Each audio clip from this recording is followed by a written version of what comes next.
Thanks for choosing this free Anfield Index podcast. If you'd prefer to listen to this or any of our other shows without adverts, then now's the time to check out Anfield Index Pro.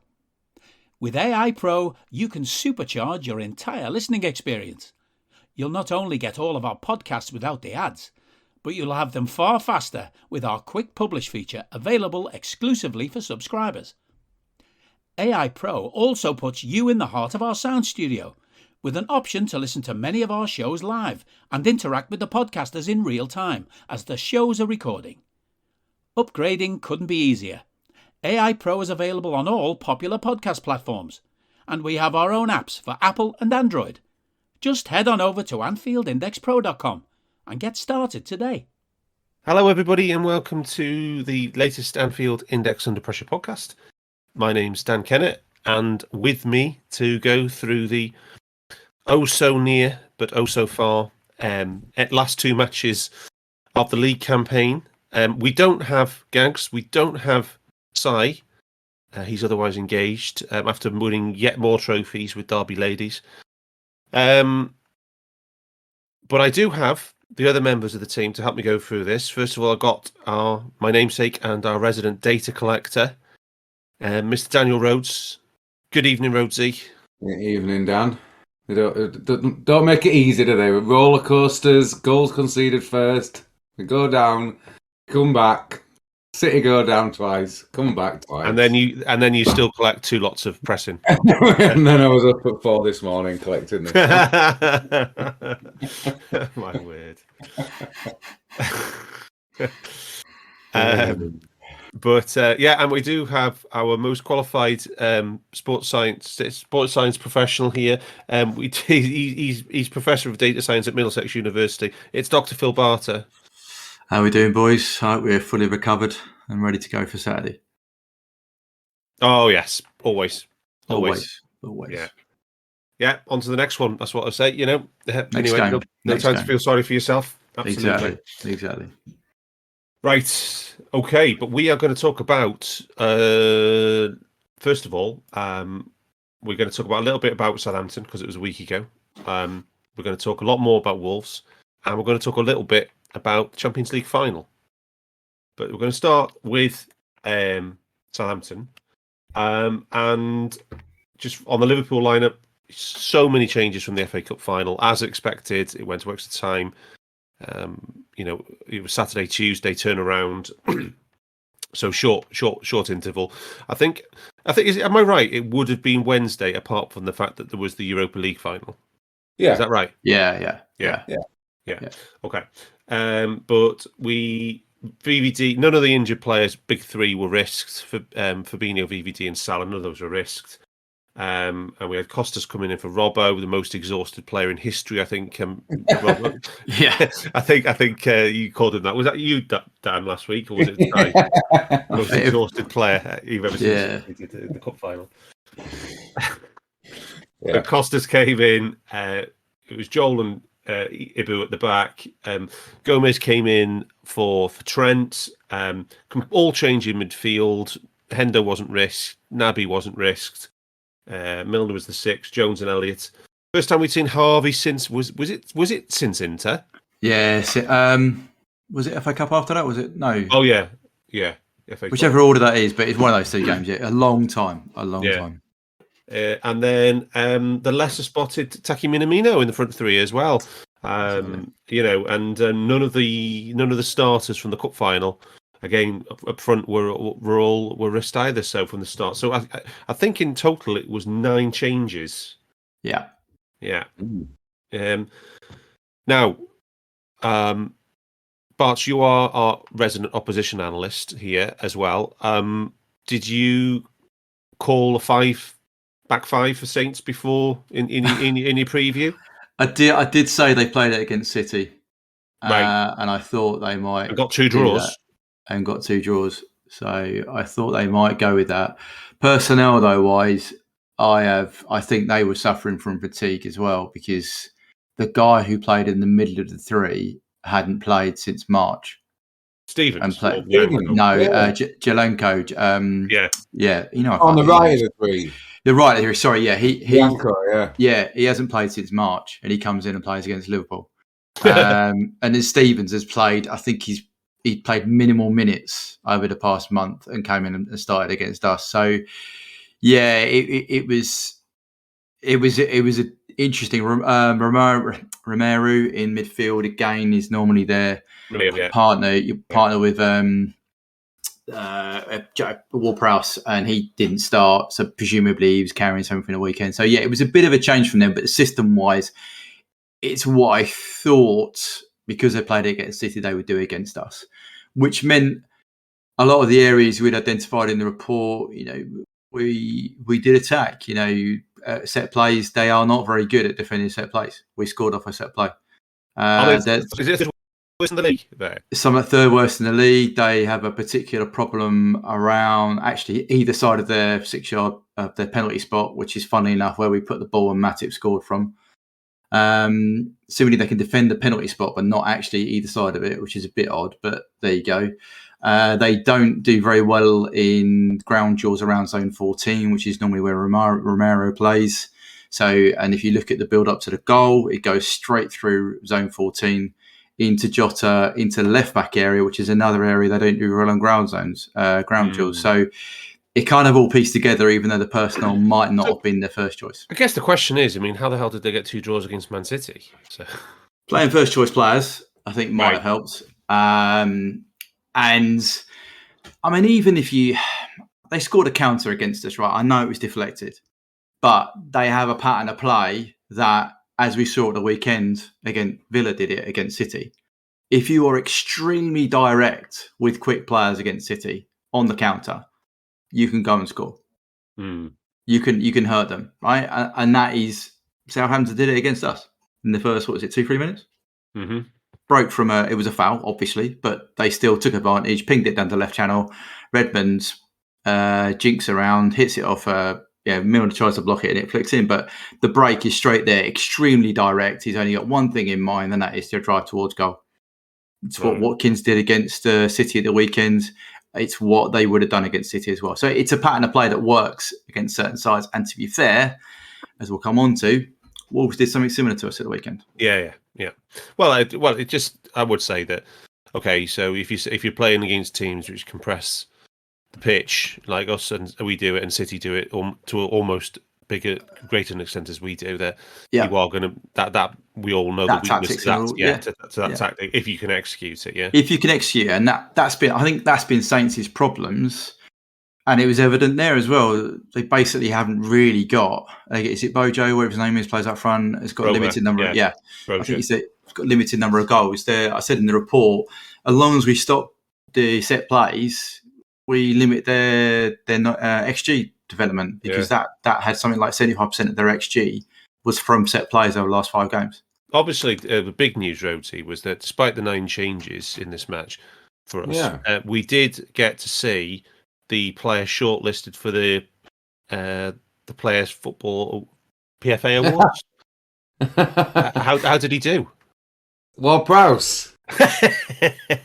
You saw it. You got it. I have no idea how we got on that shortlist. I'll be honest. I haven't seen much of Southampton. Maybe he's been their one key standout. And I think if you're going to use a counter-attacking strategy with passes from deep, he's a guy, because he's very good on the ball. He's absolutely terrible off it, though. He's not great off it. I don't know.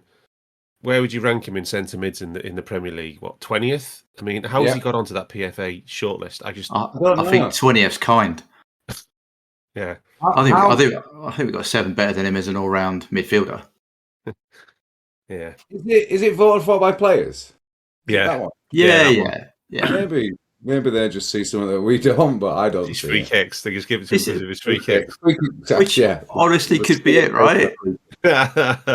He's extremely quality on the ball. Maybe he's just a good lad. Who knows? What, like Hendo got it last year? No, we got the writers, didn't he? Did he? I thought he got players. No, I know the right. Did he get? Oh, okay. Anyway, yeah. Because of the narratives. Because of the narratives, and that's the thing, isn't it? Narratives. Yeah. 2 City players get the awards. Where's the narrative around Ward Prowse come from? I don't know. I don't know. Anyway, Rhodesy, Yeah. what was the match summary like though? It was a lot of high volume of shots, and a very Well, not for them. Zero, definitely not for them. 24 shots to 4, 12 shots in the box to 1. They had 1 shot in the first half, which is the goal. But this is our first game of the season where neither side had a big chance. So, yeah, our highest quality, according to Understat, our highest quality shot was Jota's on the hour mark. That was 0.11. For 24 shots to only have 1.3 non-penalty XG, you can see how poor that is in terms of 6% average per shot. Not good. But with 9 changes coming back from a deflected goal on the edge of the box when it shouldn't even have been allowed. I think, again, we've had a few cliches these last few weeks, but it's just one of those games where you had to win it. That was it. Nothing else mattered. I'm going to say that the Redmond shot was just outside the box, which would mean it would be the second game in the last 5 where the opposition had, along with Newcastle, the opposition had ours, didn't even have a shot inside our box. Yeah. Not crazy good anyway, or crazy bad from them, or one or the other. I just thought that they were. I thought they were really, really poor. They were so passive. I mean, at least they tried more in the second half. Maybe Hasenhüttl realised they were too passive, in the first half after they scored. Yeah, but if you look at it the other way, how about we were good? With 9 changes, we still look like Liverpool. Yeah. And we sat there as someone going for the title and went, you ain't playing. And we kept them in the half, as we'll go through. If you look at some of our midfield stats, you've got Curtis had a 93 pass completion, Milner had a 93, Henderson 92, Naby with 100, Harvey Elliott 85. We had a very good units of play. I mean, I thought Bobby's performance up front, we've chatted about how recently the 9 has been, I wouldn't say a problem area, but an issue because of the hold-up play part of it. Now, Bobby here put on a masterclass, but Bobby's receiving success rate is the highest I've seen for probably 10 games, 87%. And he received 13 progressive passes in that. So in terms of, yes, all right, I agree with you, Saints were passive, but actually we were pretty damn good with what we put out. Yeah, the passing network is nice. I guess what was missing, Roger, you collected this match, was just one-on-one pressing all over the pitch. It wasn't group. Yeah, wasn't grouped. It was't chained. That you can forgive that, can't you, with 9 changes? Oh yeah, right? Exactly that. And it's nine changes. What would you can't have a 30-35% group ratio when you've got 9 changes. You've got players who haven't played for 6-7 weeks. You've got players we haven't seen for months. You've got players coming in who haven't played this system. You've got players who aren't fresh. You've got one centre back who's just played 120 minutes. You just haven't got a fluid, cohesive unit of players there, and they're gonna and the effort was there, and we were pinning them back, and the efficiency was decent. Especially, I thought Jones and Minamino were very good in the pressing. So you can't expect them to be as good as what we'll come on to that we were against Wolves. It was between Jones. It was between Jones and Jota for top presser for statistically in this month. Yeah, I mean it was low. There was good intensity, Rhodesy, like you said, but it was also low, all one-on-one stuff. But some good amount of possession wins considering the type of opposition we're playing. Yeah, a lot of turnover ball. 5 shots. No, okay, XG was low, 0.3, but still five different shots and 7 counter-attack situations. So, I mean, so there was a lot of stuff trying to be forced. It was more that final ball at the top end of the pitch that was the weakness, right? Yeah, the decision making. Yeah, which has been an issue for a bit, hasn't it? Yeah, but that comes with decision making is neurological as well, right? It comes with fatigue. Your Absolutely. players are, as you quite rightly said, even the guys here who've not played and come in, they've still been involved. Minutes is minutes, and it shows you, doesn't it? So, I think it was post non-shot and non-penalty XG was a fairly high score for a start. What was the non-shot XG from 538, Rhodesy, for this one? 2.9. Let me have a look. 2.5.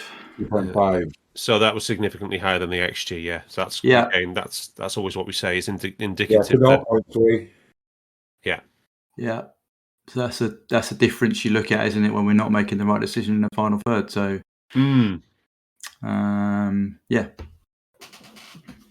Yeah, so what we were talking about last week. Yeah. So we concede that unlucky goal for 2 weeks. Yeah, obviously it almost certainly should have been a foul, and then there was a big deflection off Milner. I think it was Milner. Yeah. Looping over Alisson. Yeah. But yeah, it was a bit of a freaky one. But we respond pretty well. Not too many, I think Rhodesy, did you say the highest chance we had was 0.11? Yeah, Jota on the hour mark. His left-footed shot, a Simicast cut back, just cuts it across the far post, just misses 11%. I think there's 3 Southampton players in his way, so it's a good example of where location doesn't override, the players in front of him. Yeah. I mean, there was a couple of very low value shots, block shots, particularly, but before we do equalise. But Barts, it was a lovely little through ball and finish, wasn't it? Oh, it was pretty much like it's a kind of goal we can play. It's good interplay with between 2 forward players, and Jota rolls it in, and Taki, as we have said on this pod numerous times, and you've made the point, Darth, Taki is a phenomenal finisher. For something that, what is this? Was that a 0.1 chance? 0.1 chance, and he scores it. But he blamed it. Into the corner as well.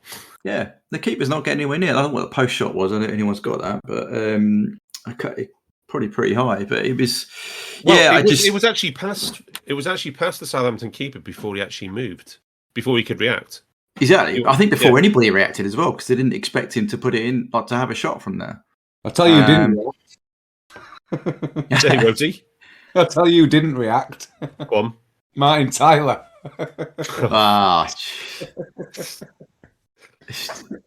He's such a miserable twat, isn't he? He's got to retire. He's gotten to the Loro stage now, isn't he? He's just phoning it in. Yeah, it's just horrible. It's not nice, is it? Really, give it to somebody more passionate. Exactly. But it was a good period of possession though up to that goal as well. It was a good.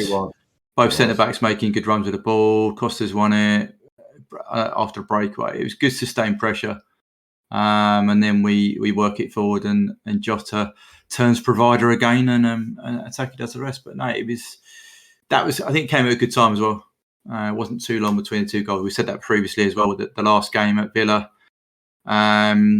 We scored within 5 minutes of going behind, so don't leave it too long. Well, the last three matches of the season, we come from behind. We concede the first and come from behind in all 3. I mean, that's a hell of a mentality, isn't it, to do that repeatedly? And VVD's not started any of them. No, he hasn't. Oh no, the Villa one, wasn't it? Did he? No, he didn't play Villa. No. Who did we start against? Didn't he come off in the? He came off in the cup final, didn't he? No, because he got the assist for Matip against Villa. He did play. Yeah. Sorry, he did play. Yeah. My bad. Yeah, Villa was before that. Yeah. Merged it into 1 week. Yeah. But Hamza, 0.5 for the tackle shot, 50%. Yeah. Post shot. There you go.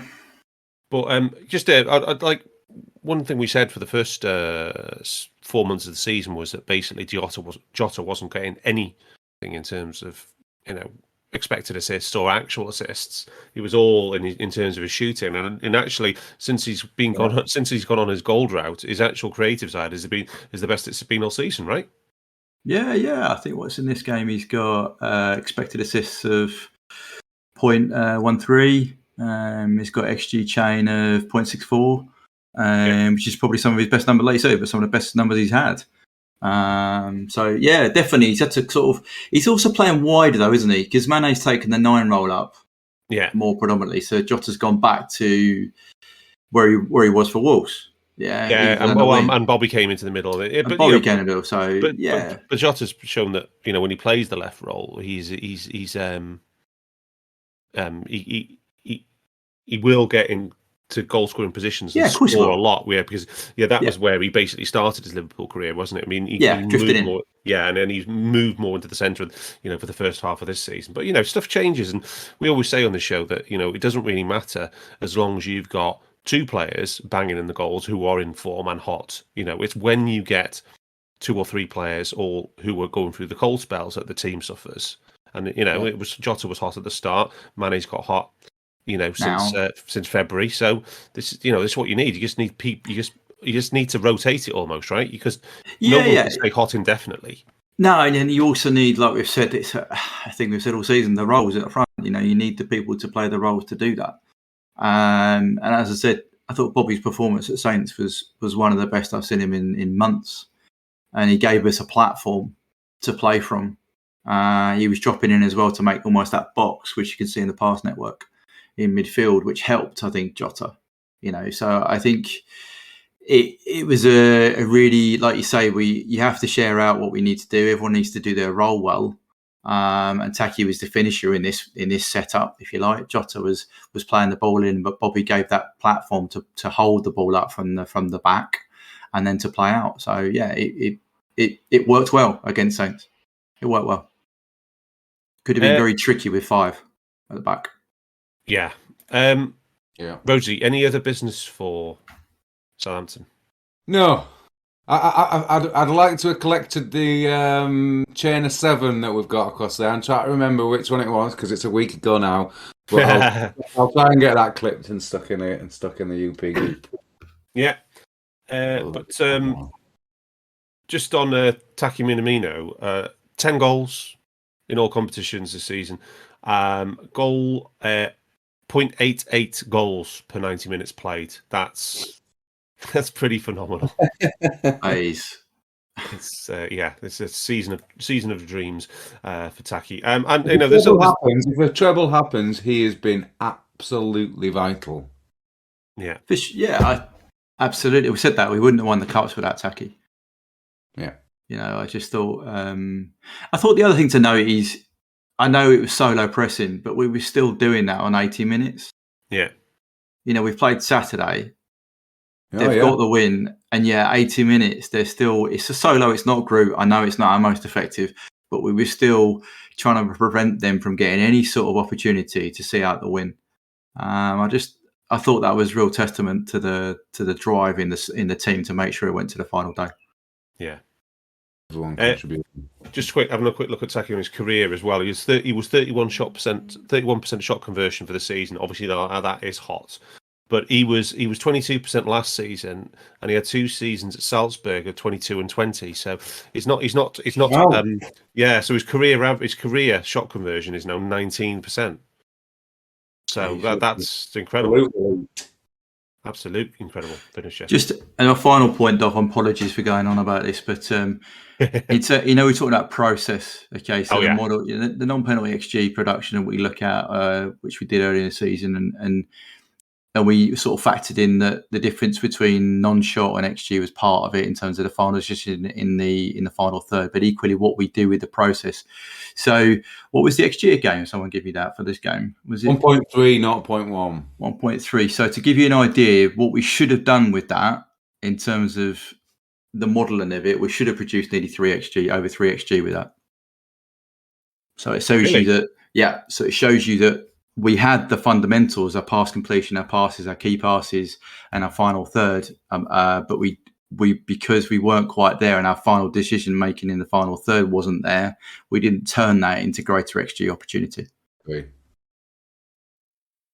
And that is where I think some of the fatigue elements, which are non-tangible, we can't measure that through stats, but that is where I think it starts to feed into it.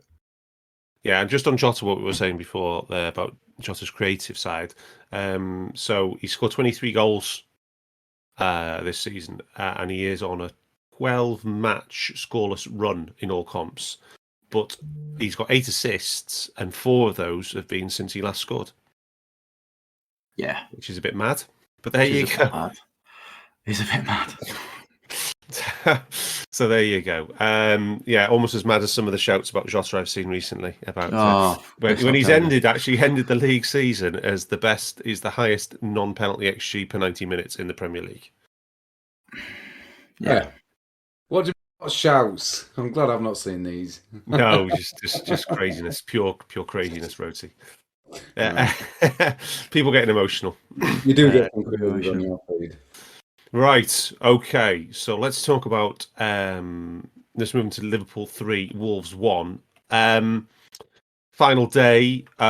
Big selection needed. And we went with. VVD was still out. Fabinho was still out, and they weren't risked, and neither was Salah. But Trent and Robbo come back in as fullbacks. Thiago, Hendo, and Keita come back in, so full change of the midfield 3 there. And Diaz, Mane come in up front. Only Jota keeps his place from Southampton, but Jota lines up on the right, being Mr. Versatile in this game.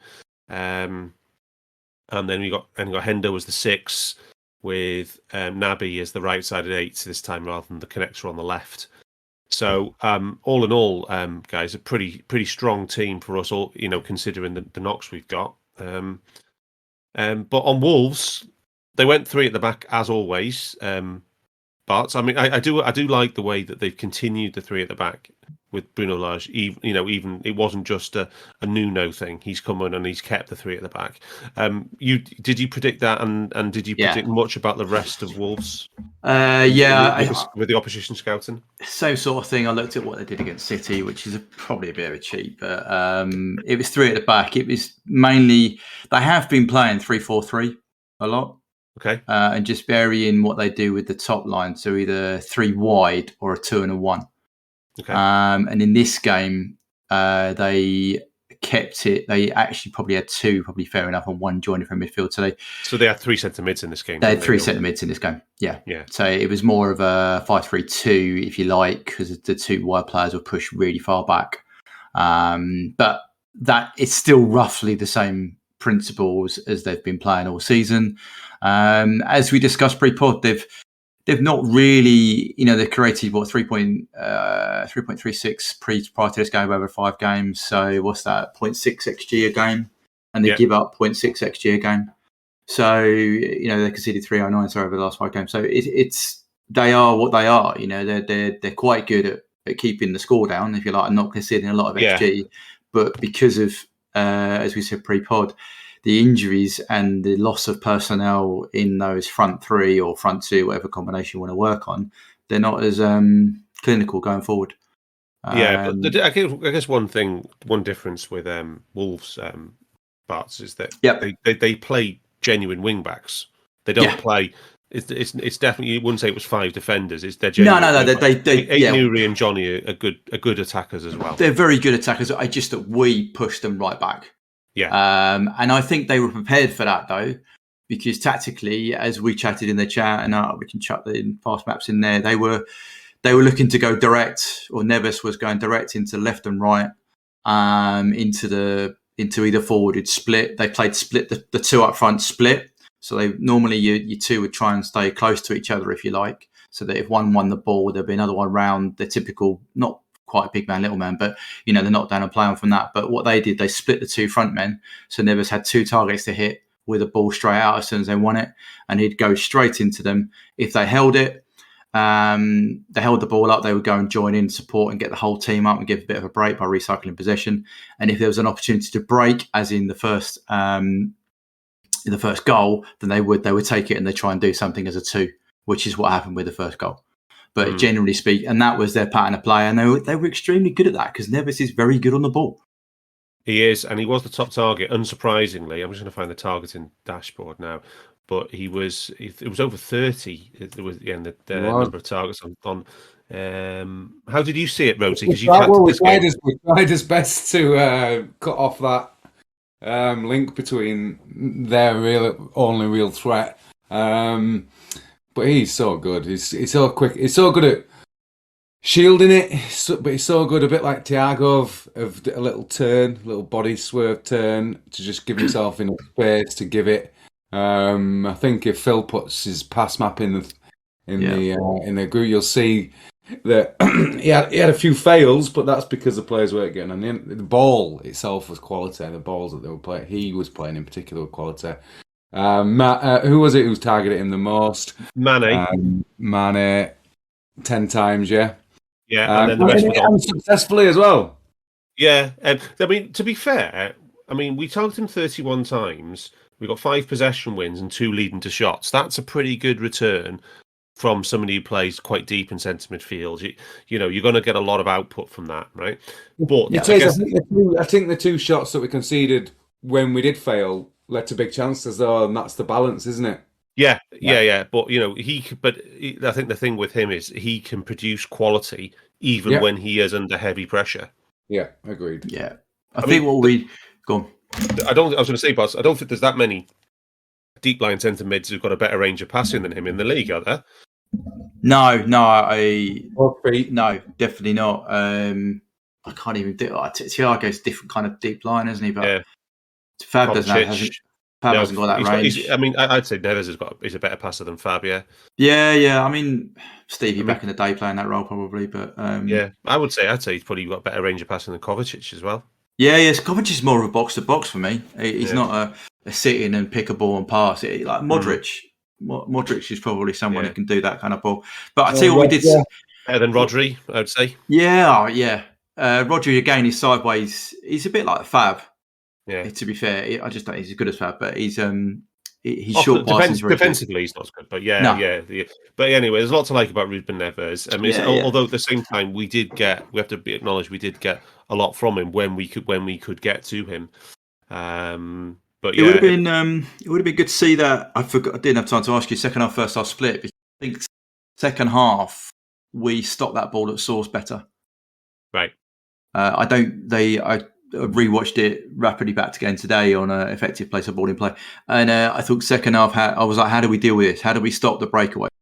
And we shut those down at source in the second half. So it would have been good to see perhaps the targeting was more improved in the second half. I don't know whether Rhodesy saw that as well. Yeah, so fair to say that their game plan was very much to get the ball to Neves to through balls and switches to wide midfield, to wide positions in attack. And our game plan was very much focused on shutting him down. But we do concede really early. I mean, Rhodesy, it's fair to say that the crowd was absolutely cock a hoop at the start. The atmosphere was terrific, right? Unbelievable atmosphere. Do you want that summary before we go on to the goals? Oh yeah, go on. Yeah, go on. It's a good one, especially with the pressure we're under. And as Phil's just mentioned there, this is what I can't quite get my head around with Wolves. They've been so good defensively, but so limited in terms of going forward. In this game, they seem to give all that up, and they were up for a little bit of a basketball. But yeah, 3.2 XG for us to 1.2, one of our best in weeks. 29 shots to 7, that's the joint second highest we've had this season. Then we had 30 against Leeds or Villa. 7 shots on target to 5 though. Someone saw the shot quality in terms of accuracy wasn't too good. 4 big chances to 4 though. To concede 4 big chances from 7 shots isn't good. But we were taking risks. 61 penalty box touches to 15. That's the 3rd highest this season again. Our first defensive error. Strange how Opta have given him this, but I think it's good that they have. For Kanate, for the one that led to the goal, for them. George, this is quite a good discussion for anybody new listening, right? Go on. Why do you think that's a strange one? Do you want to... Because the defensive error metric is supposed to be on the ball defensive errors. He doesn't touch it. And he doesn't touch the ball. But he makes a huge positional error. Go on. But, right, so I don't think what your definition there of literally touching the ball is that's not right, because what he's trying to do is he's trying to perform an Opta event, right? And the Opta event he's trying to perform is a clearance. right? Yeah. And he basically fails. He gets under it. He completely misjudges it. And so what they're saying is, it's not whether he doesn't have to be on the ball, or he doesn't have to be touching the ball or make contact with the ball. The intent is there. Yeah, the intent. He's trying to perform an optra-defined event, which he fails, and it directly leads to an opposition shot. And I agree with them for giving it him, because it was absolutely. And what we were talking about with Phil before, 3.7 non-penalty XG in this one, Phil, our highest of the season. Good time to do it to 0.5, but then marry it up with the actual production as well. So 7 to 0.5 is huge. Yeah, modelled XG was 3.87. Was it? Yeah, so process was good in this game. There was, I will say, it was nearly 2 XG after the 75th minute. Yeah, but interesting, because I kept saying, I was watching it with my son, I was hearing commentary. If you listen to the LFC commentary on it, Mark Lawrenson, after about 55 minutes, I know you mentioned him phoning it in, but he was quite receptive in this game. And he said, Wolves can't keep doing this. He just kept saying, Wolves will tire in the last 15. I kept saying it to him, they can't, honestly, we are creating so many chances, they're having to concentrate so hard. We will create some quite high quality chances in the last 15, because they will tire. And they did. And we did. Yeah. I think Lawrenson got it right there. I mean, non-shot XG was 3.7. Yeah. So, yeah, it was actually quite a good game in terms of us decision-making, considering it's the last one of the season, you know?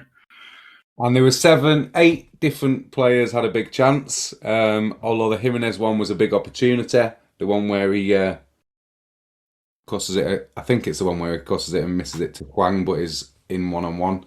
I think that's the one they've given him for, because he didn't have a big chance shot, but the rest of them seem to be fine. Yeah, seven different individuals for big chances is quite unique.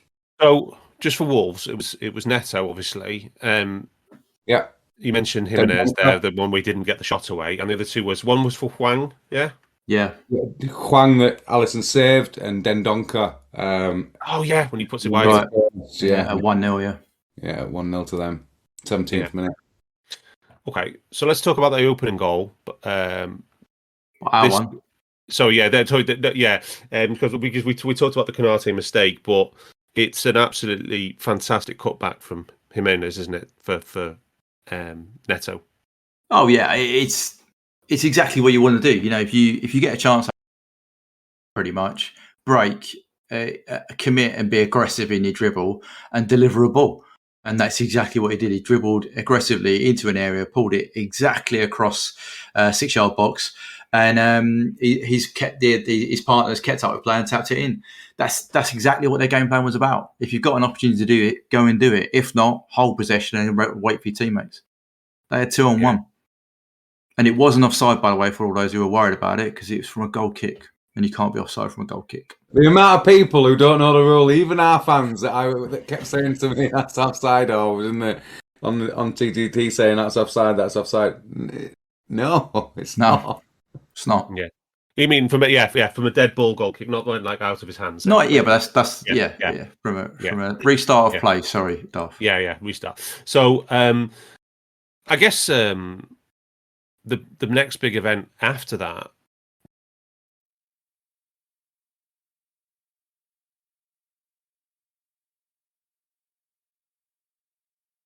was net 400 minutes, according to in the league this season.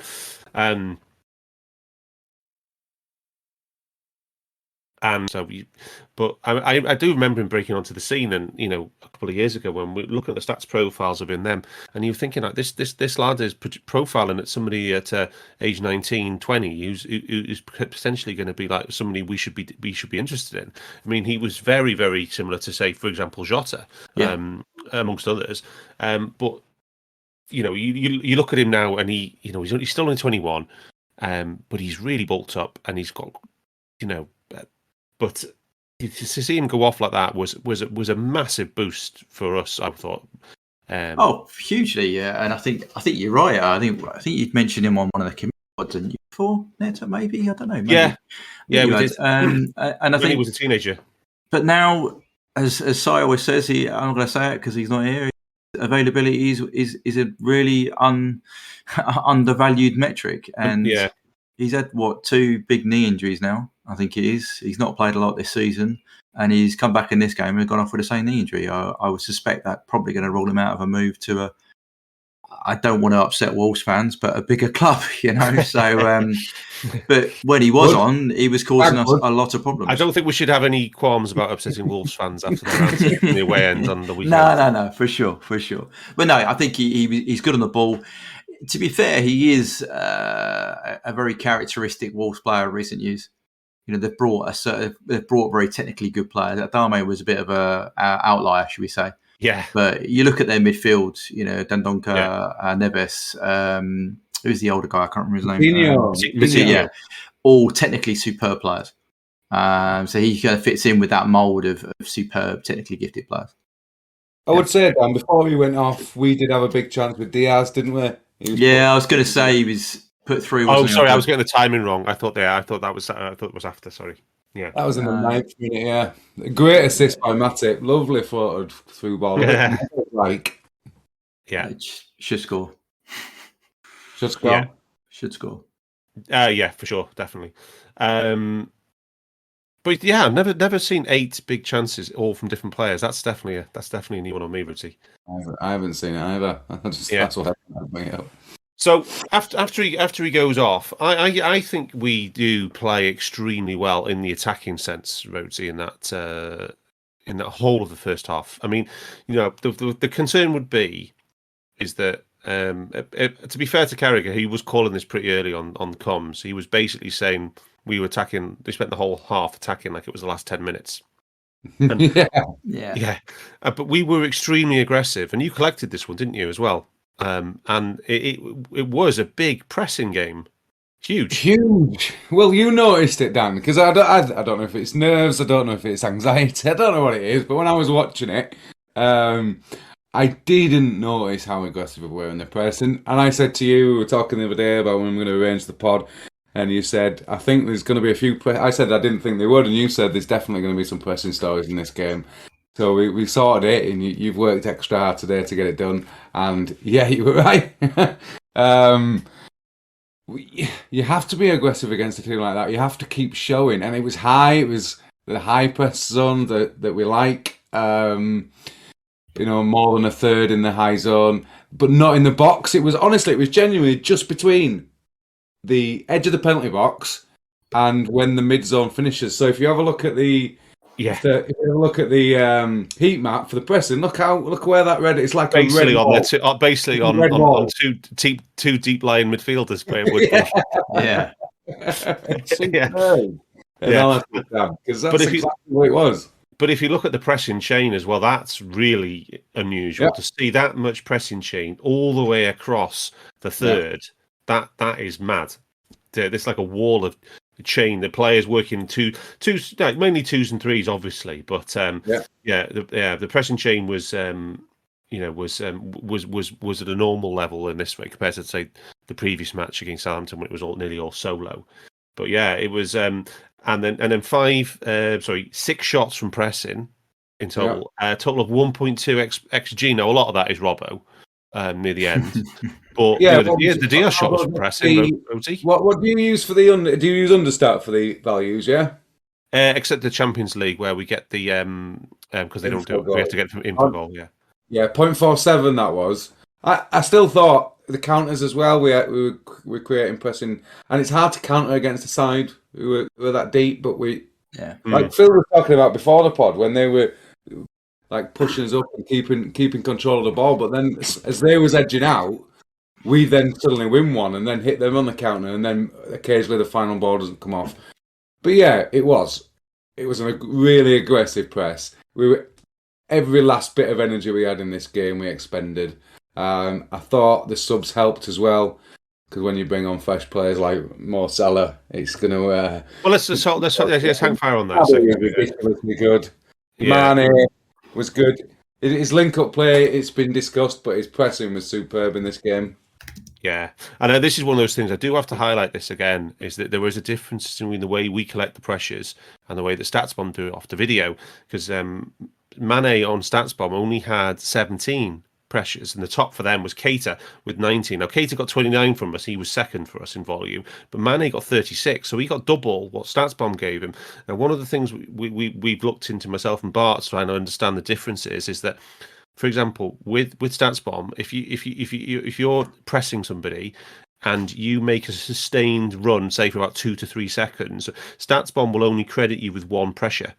Yep. Whereas we will collect each opponent that pressed within that 2 or 3 second burst. Yeah. And there was quite a bit of that in this match from Mane, wasn't there, Rhodesy? He'd go after one, and then he'd have to go the next one, and then the next one again. So did Milner when he came on. Right. Yeah, I mean... He was doing a bit of that. You mentioned Mane was good up front, though. He's got 83% receiving success. Yeah. You know, that's good. You know, that's good for Mane. Jota was in the 80s as well. It was good. He did his job well on and off the ball, I thought, in this game really well. It's just unfortunately he was offside for one of the chances. Mane won possession 6 times. 2 of his presses led to a shot, and 1 led to a counter. What else do you want? That's Firmino level. That's and then it is. Maybe a bit more in groups for Bobby, but yeah. But let's talk about the goal, because it was an absolutely sublime equaliser. I think this is my favourite assist of the season. I mean, there's a few more to go through. I did ask my Twitter followers. The most popular answer seemed to be Mane for against Man United, against that fantastic. That's my favourite. Is it? And there was no look dink. There was also a Salah for against Man U away. A Salah assist, I think. Yeah, for Mane. Yeah. And some people mentioned Hendo for Salah at Old Trafford. That was another good one. So was it this season only, Darth? Yeah. Assist for the season. Hendo at Old Trafford away was pretty decent. Yeah. But your favourite was the team move where Mane does the spin pass layoff. Yeah. That was mine. But this one's magic, isn't it? But this is one of your 8s. Getting into the attacking half and basically bypassing. Packing stats would have been, I think, 6 on that. To me, this goal sums up Thiago intelligence, because he first receives the ball wide left off the centre half, pops it back into Konate, and then Konate progresses the ball. And while the Wolves midfield are like, okay, fair enough, we'll deal with this big guy coming towards us with the ball, Thiago's gone and sat in the pocket, ready to receive that progressive pass, checked over his shoulder where Mane is, and he's already knowing what he's going to do when the progressive pass comes from Konate, and he just flicks it over the top. That is all you need to know about how intelligent our left 8 is. And it was all about Thiago's movement in that. He also, by popping, being there to receive the ball in the left wing, it increased the width between Wolves midfield, which meant the passing lane was more for Konate to drive into. So it's absolutely perfect play from Thiago. He makes the space bigger for his teammate to thread the ball through, which he's also going to get on the end of and flick it into a glorious assist. That's exactly what our connector should be doing. Yeah, and it was perfectly weighted. He put him into acres of space, and it was a big chance, and he finished it brilliantly. So it was just an absolutely sublime goal. Yeah, superb. Now, not long after that, he feels he gets his little tweak. Now, do we know what it is, Barts? Have you got your ear to the ground? And you got the jungle drums out on this yet? Do we know the prognosis? I was chatting to Gags in the fatigue index part about it, because the bit that was released was really strange language to me. It said minor Achilles injury or something, and then it was later it was bruising in the area. So it's the club. The club is clearly putting out some, a puff piece. Not should we muscular. Say? No, it sounds like there's bruising in the area. If you look at the taping before the game from the warm-up, which thank you to Patrick for finding the image for me, it shows that they have K-taped that area up, which suggests they are managing some sort. I mean, without that's usually from a kick, right? Normally from a kick, or they're trying to deload an area which could be the Achilles, but without seeing the full extent of tape because he had the socks on and the warm up, you can't see what particular area they're taping up and moving the load from with the K tape. Can I ask a really important professional question? Is this the kind of injury that can be mitigated in emergency situations by a painkilling injection? And that, without knowing the degree, I wouldn't. Yes, you could, right? I'm not going to be frank. If you're bruising, yeah, it's a risk, right? Because did he tweak it when he tried to put? He played a pass, didn't he? But he also gets kicked. He does get a kick earlier on in the half. How it is. So I don't. Without knowing the full extent of it, I couldn't say, "Oh, we're going to take that risk." If it was a really low minor one, yes, we could take that risk off. But you definitely know if we do give him a painkilling jab and he does line up against Real Madrid, then Casemiro is going to kick him in the first 2 minutes. For sure. And this is where I think the club, but that's where the club have played it really.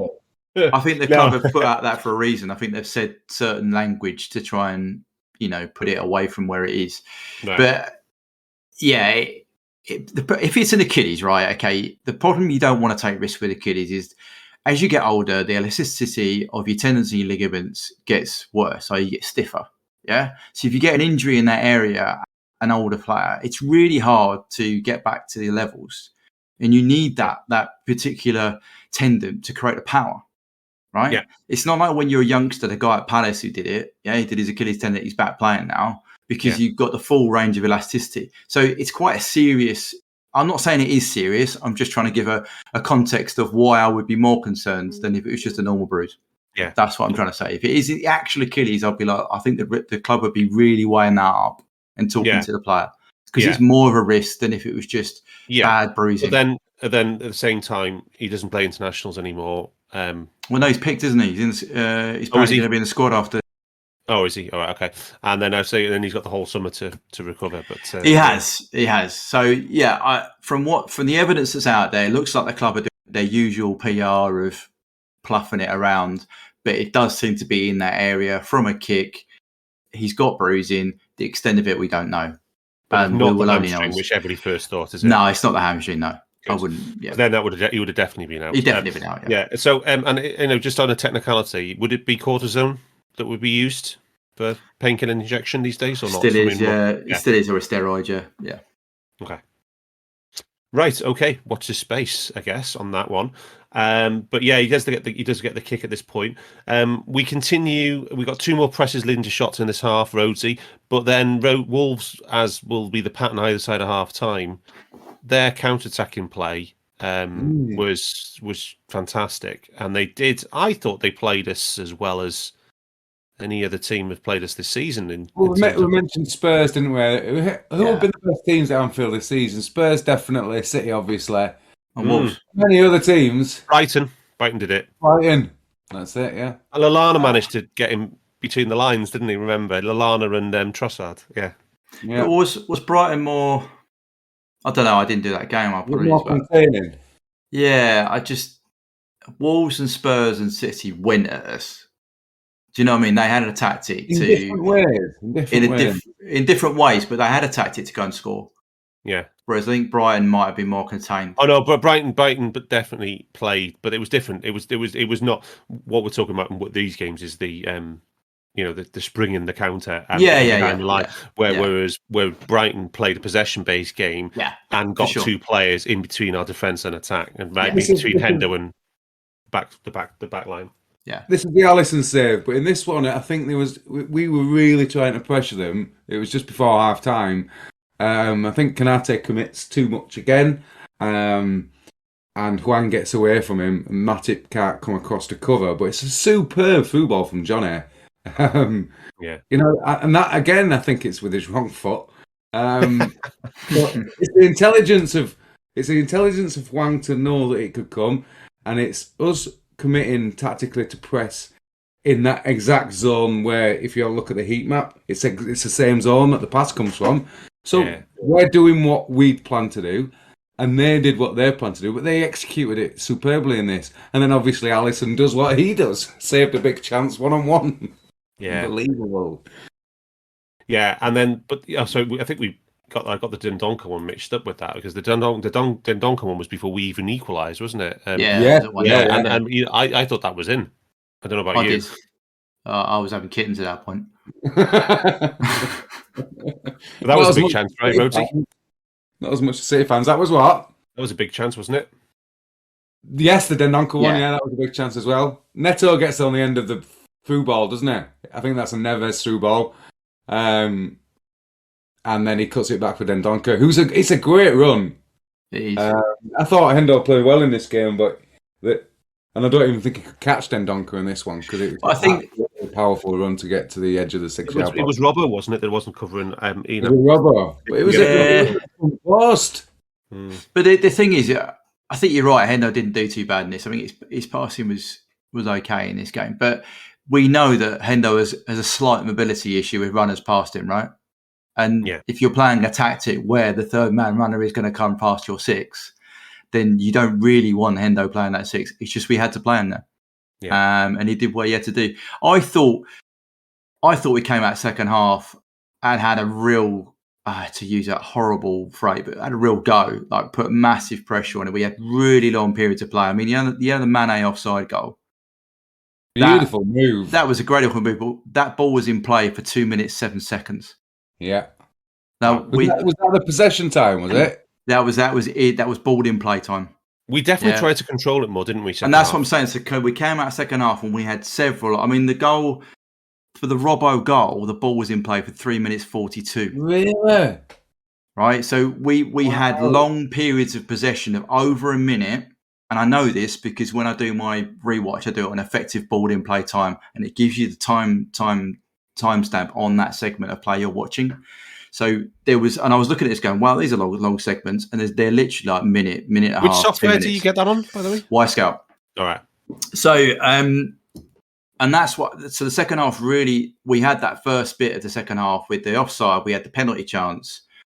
Then we went with our seems to be a bit of a plan B, two holders and 4 up front. Yeah, and we asked Bobby to do a bit in midfield to help us out.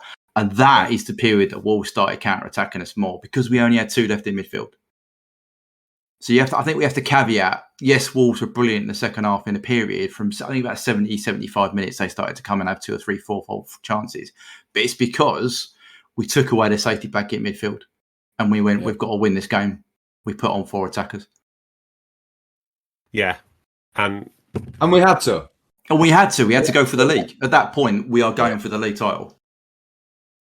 If we scored before half time, I think it would be that's here, there, and everywhere. But anyway, it's different. So between the Salah sub, what were you thinking when Coutinho scored? Me, both of you there.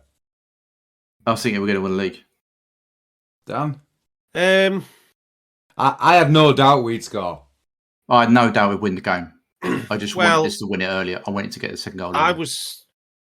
I thought we were playing well, but I didn't think we were gonna. It was a given that we were going to win because I thought Wolves were playing really well as well. So, I if anything, I thought it was going to be we're not going to win it, and then City are going to drop points or something. I was almost at that point. I think, which would have been even worse. But I guess so because Wolves were causing us trouble. How much did you celebrate the Mane offside goal? I was so much. You know what? I celebrated so much. My watch told me I'd fallen over and started talking. It's 999. Brilliant. But no, it's unfortunate. It was just slightly offside. But I know that you can't leak. You can never jump. But I do think if we got in at half time 2-1, you never know, do you? Never know. Because they were 2-0 at that time, weren't they? They were 2-0 down. No, 1-0, wasn't it? I know this isn't a City pod, but they also when they played Fernandinho at centre back, and then they finally rectified the mistake. They brought Zinchenko on. They played properly. They played 2 fullbacks, and they created loads and loads of what you'd normally expect. So it was almost like Pep hamstrung himself with his initial selections, and Watkins and then he fixed it. Glorious chances in the first half. Watkins did. I don't know why I watched the City game. We're not talking about City. Right, so let's finish off first because this was a bloody hard enough game for us to win anyway. Yeah. So we do like for like with Jota for Salah. Salah comes on instantly. Does he have a big chance, Rhodesy? Do you think he gets put through? And do you think that's a big chance? No, it doesn't go down as one. The only big chance that he Is it an opportunity? Is the goal. It doesn't qualify as one. Not Opta don't give it as one anyway. It's just because he cuts back inside into danger instead of, into volley. Well, I think I don't think he gets a shot away, and I think because it's the end of the box and someone cuts him off, I'm guessing that they don't give it as an opportunity either. But it looked like a big chance, didn't it, when he's clean through? Yeah, the breakaway one. Yeah, when he's lining up. That's from a press. He's lining up Cody. Yeah, lining up Cody, isn't he? And then he ducks back inside and Bolly's there to cover, isn't he? Basically. Yeah, just as he's taking the shot. I think does it go down as a block shot? I think so. 9% chance. Yeah. He's got a 0.2 on 68 minutes, Salah. On the edge of the box. Yeah. 0.06 on understart. Yeah. So, but at that point, then that's when you say we gamble. We take off Naby and put Bobby on. Bobby, let's be kind, isn't very good with the ball in this match when he comes on. No, it's... What was his pass completion? 50%? 67%. 75%. Oh, wow. Okay. But you got to remember, this is too... Because I watched this, I thought he was going to be horrendous, right? But actually, for the last 10 minutes, he's brilliant. Okay. He sets up Robbo's goal, remember? Oh, right. Through touch play. So he was horrendous for the first bit. It's just between before we take the lead when he's horrendous, yeah. He was like a trampoline, right? It was going into him and it was bouncing up, but then something happened in the last 10 minutes. His touch was a lot better and his control. And it says without him, we don't score. Robbo doesn't score. His pressing was poor as well, Dan. Yeah, was it? 62% efficiency. So. This period, Barts, when we gambled, how did you see the Wolves counter-attacking? Because there were so many opportunities for them, right, where they didn't get the final ball, they couldn't make it, they had men in space, and it was pretty harem-scarum stuff, wasn't it? Yes, but I think it was. Don't get me wrong, and they were 3-on-2 for a lot of the time. But our ability to defend 1v1 came to the fore. Right. Whoever we had at the back knew how to deal with the player with the ball. Okay. And they cut off the options and made the pass they had to make or the shot they were given to make difficult. If you're playing a back four that are not used to defending 1v1, that wouldn't have happened, and you would have seen them stretch play, allow the back play to be stretched, and the advantage in opponents, 3v2 would have been made to count.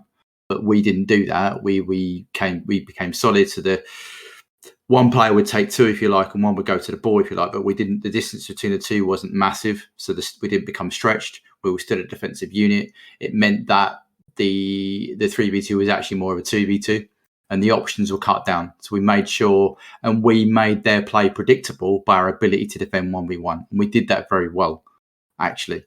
There was a couple of chances here and scare, I get that, but you're going to get that with some of the takeaway. But generally speaking, I thought our ability to defend 1v1 and make their play predictable came to the fore. Okay. Don't get me wrong, I was still panicking, but it was good. On a second Juan was pretty useful. I mean, he was Minamino's old mate, wasn't he, at Salzburg? Yeah, but he had long ways. It was Minamino, Huang, and Haaland was a front three. Not bad front three. Not bad. But their shots were from this. The Huang shot you're talking about there is 0.1 edge of the box. Yeah. Yeah. The one that's more, I mean, even the one that's allowed in the box is only 0.03 on 74 minutes. So, do you know what I mean about we limited? It was their no chances. opportunities, wasn't it? It wasn't really the shots. It was the missed opportunities. They had a 3-on-1 that didn't end up in exactly. Well, and we forced them to make. Yeah, we forced them to make the wrong choice. I think Jimenez made a bad pass. I've got 5 notes from after the Cater sub before we score. I got 5 notes for Wolves. Yeah, I've got a bit. Yeah. There's the Huang shot tipped over. First of all, that's more straightforward. Yeah. That's 71. Then there's the Huang header 74. Yeah. Which we've discussed. Then there's the one which doesn't come out with a shot, which I think is this the missed opportunity 75 minutes, Rhodesy? Yeah. Yeah. And it goes ahead of Huang, and he can't get anything on it from the cross. Just hit it too hard. Yeah. And then there's the one on 80. Salah's shot blocked. Then Salah has 2 shots in that period of time. Yeah. 79, yeah. And then it basically Alisson forces Dendoncker wide, doesn't he? Yeah. And cuts down the angle and makes a good save. Yeah. And then there's another one with Nuri just after that. So, did I miss any? Have you got any more noted? No, because Nuri again is a 7%. I think Nuri's outside the box. That's not what I worry about. Yeah. All right, but let's talk about the one that did go in. It was another set piece. We didn't even talk about the Matip one in the last match. So I can't believe we missed that one. That was a bit of a loopy one, wasn't it? Bit of a freaky one. It was still into targeted area. It was still outswinger into targeted area. Outswinger to Matip. It was flicked on, and then it's like Walker Peters headed it onto Matip's head, and then it looped in. I thought Matip puts it straight in on the replay. I'm not having that. You're not having it, all right. I've watched it a few times, but it doesn't matter, does it? We still put it in the area when it's put in, basically, is what I'm saying. But this one, this is another outswinger to Matip. Big contact, big back solid zone. Yeah. Yep. And then clear off the line. 3 shots in total before we score. Yep. Yeah, because Matip heads it towards goal. It's clear off the line. Matip gets to follow up. Yep. And then does it go out to Mutt? Salah scores. And then Salah. Yeah, and it's what, about 0.7, is it, Rhodesy? 0.7, yeah, 0.69. Yeah, scruffy, but who cares at that point? You thinking that's the But City are already ahead by this point again, aren't they? So about a minute before that, they scored. Yeah. But just something we've been talking about all season on the set pieces. We finished the season with 206 shots from set plays. Now the data I have goes back to 2011 on Fantasy Football Scout, and the previous most by any team over a season there was 180. So we've got 26 more than anybody else has managed before, and we ended with 19 set play goals in the Premier League, which is one every other match, which is just crazy. And that's not breaking heads, and that's not even including pens. So that's just free kicks, throw-ins, balls into the box from corners and set plays and stuff. Yeah, one every other match. That's when you put it like that, Barts, that's pretty nuts. It is, and we have chatted a lot this season about marginal gains, and that is an area we've worked on. Annoyingly, I don't know whether you saw much at City top on corner goals, I think. It is, but it's all. I'd love to do an analysis and get the data to do it, because all cities are from second, third phase balls, not direct first balls. Really. Yeah, that's what I thought. Yeah, it was just annoying because I was like, we've done this and we know that we're the best at this shit. On City the main media, City have got the second lowest corner completion in the league. Yeah. So it's context, isn't it? Yeah. So it's a different type of threat. So you could do. Ours is all around winning the initial ball, winning the initial corner in, and getting headers on. Yeah, into areas to then create from that. Yeah, and ours are systematic. I know so some of it's variability and luck and the rest of it, but I do generally think we aim for areas that are weakness of the opposition. I think we've shown that time and time again, and we aim to have the right player at the right time to get a head on goal or knock it down. And we vary our attack in terms of in or out, depending on the opposition as well. Whereas I think City, I haven't seen the data, but I would imagine from what you've just said, it's very much put it into the area, and Rodri seems to have scored a few from headers. So, a traditional way of looking at set pieces. I think if you're scoring a goal every other game from a set piece, both teams, I think there's definitely marginal gain systematic elements to both teams as success this season from set pieces. I don't think we can say ours are and theirs is... No, I think that's fair, right? Yeah. It also goes back to... I think you guys have said... They haven't conceded any.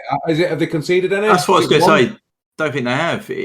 To win the league, to win the Premier League, you've got to be good aerially, and you've got to defend set plays to attack set plays. Yeah? Those are some of the tenets of winning the league. No matter how your pattern of play is in between the boxes, You have to dominate both boxes to win the league. Yeah. And still, as you just rightly pointed out, we shouldn't dismiss City like that. They do that as well as we do. They dominate both boxes. If that one point we could talk about set pieces, we could talk about penalties, we could talk about off officials, we could talk about injuries. There's so many factors that go into both teams being this good. Yeah. It's just, unfortunately, it hurts to say after 2 seasons when we probably should have won it and we haven't, how painful it is, but it's just a little bit of random. Well, like a De Bruyne deflected goal at Anfield, I think ultimately for me is a 3 point. Because that's a 3 point swing right there. Or Fab missing an open goal in the last 2 minutes. Well, again, that's another 3 point swing there. So yeah. But yeah, let's just talk about the last little stats line for the season. Another theme, obviously, Rhodesy. Last goal of the season from pressing. Hey. A group press in the penalty box. It was Salah and Bobby. That's a counter press for you. Salah and Bobby. Yeah. The old firm. on Ait Nouri, I think it was, and Robbo just pounces it in. There were a couple of Wolves players involved, but it was mainly on Nouri, and then it's cleared and worked really well. But I've got our pressing stats for the season in terms of just to give some context to. Do you want to hear them, Rhodesy? Yeah, these are superb. We were talking about these before. So we have ended up with 167 shots from pressing this season in all comps. The ones we collected. We don't collect some, the early round League Cup and FA Cup, that kind of stuff. 32.5 expected goals from 167 shots gives you an XG per shot of 19.5%. That is extremely high. The league average shot quality is just under 10% for it's all teams, all shots, just under 10. I think it's about 9.8%. Rhodesy, what's our shot quality this season? 0.123, so 12.3%. Yeah, and so ours is 19.5% from pressing, 12.3% all shots, which means the uplift from pressing value is 37. Shots from pressing are 37% more valuable on average than shots from just all shots. And the other way you can see the value of pressing on the shoot is on shot accuracy. So we are 65 of those 167 shots have been on target, which is 39% of shots on target, and our shots on target rate for all shots is 32%, and so that's an uplift of 17% for shots which are on target via pressing. So I think God knows what to do. Well, it's the best playmaker you'll ever have, Rhodesy. Yeah, how many times have we said that? If we had someone collecting, how many times we've said that over the years? I'm going for 100. Yeah. So people we always talk. Maybe one of those things we always say. Well, people talk about the high line, and it's always the risk reward. Maybe we can quantify the risks. We can quantify the rewards better with this. Get it on Twitter. Yeah, I think I'll put something out, to be honest, on this one. Yeah, I'll pull it together. But any other business chaps on Wolverhampton Wanderers?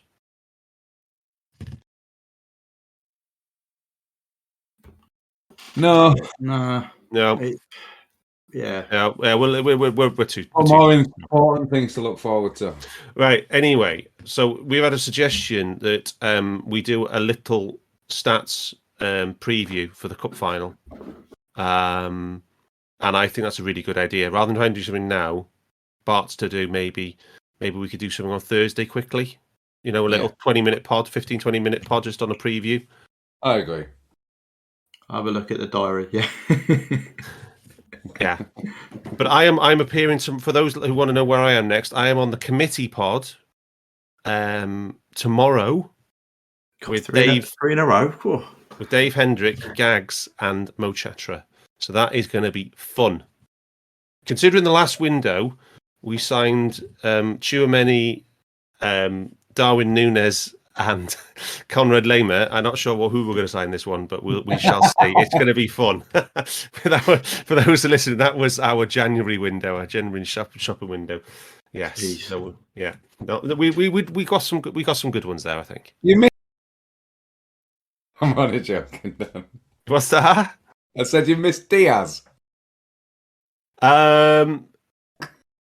Yes, we did actually. We discussed Diaz actually because what happened was this was before Diaz signed, obviously, because at the start of the window. And Gag said he wanted somebody who was primarily a 9.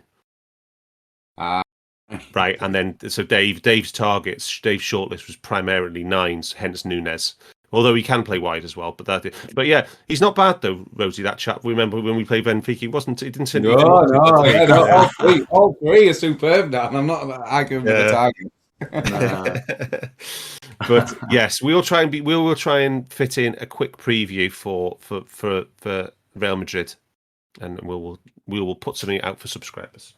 Yeah, we definitely. Otherwise, thank you, Rhodesy. No worries. I am not here for next week. Gags will be hosting. Somebody else will be hosting. I'm not here, so this is the last you'll hear of me on the season, on the review shows this season. It's been a blast. We are. Cheers, it's been Dan. Emotional. Cheers, Dan. It's been a blast. 92 points. We still didn't win. It's just what can you do? Band for morning football teams. But for those going to Paris, stay safe, enjoy the ride, and all the best. Up the Reds. We hope you enjoyed listening to this Anfield Index show. Please be sure to subscribe to our channel so future podcasts find their way to your device automatically. There's nothing quite like fan engagement, and we'd love to know what you think of anything discussed on this show. The best way to get in touch is over on our free Discord community, where both podcasters and listeners debate the hottest LFC topics 24/7. Sign up free now at AnfieldIndex.com/Discord. You won't regret it. You can also follow us on Twitter at Anfield Index and find us on Facebook by searching for Anfield Index. Oh, and before you go, we'd love it if you could leave us a 5-star review on your favourite podcast app. It only takes a couple of seconds, and it means the world to the people who create these free shows.